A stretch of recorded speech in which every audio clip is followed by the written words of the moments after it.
күйзелістен қалай арылуға болады?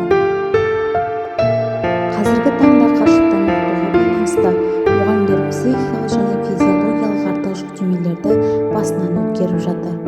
Осыған байланысты көптеген мұғалімдерде шаршау пайда болады, ұйқысы қашып, тепе-теңдік бұзылады. Оның соңы эмоциялық күйзеліске әкеледі.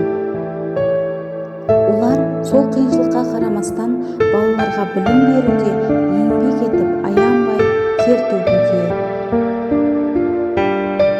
Қазіргі уақытта эмоциялық күйзеліс кезеңдері мидың шаршауы, физиологиялық шаршау, эмоционалдық шаршау, жұмысқа қызығушылықтың жоқтығы және қарым-қатынастың шектелуі.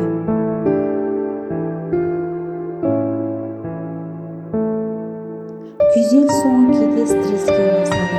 Стресс адамның мазасыздығынан туындайтын, көбіне өзі бейімделген жұмыстардың шамадан тыс болуына байланысты организмнің өзгерістерге ұшырауына әкелетін процесс ретінде саналады.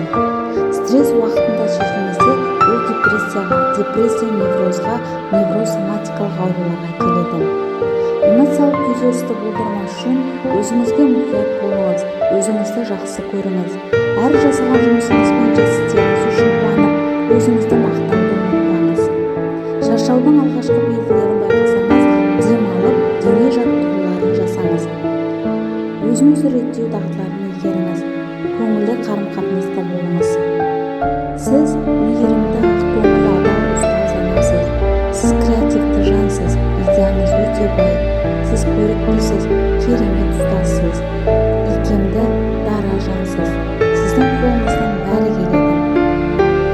Ұстаз болу жүректің батырлығы, ұстаз болу сезімнің ақындығы, ұстаз болу мінездің күн шуағы, азбай туған адамның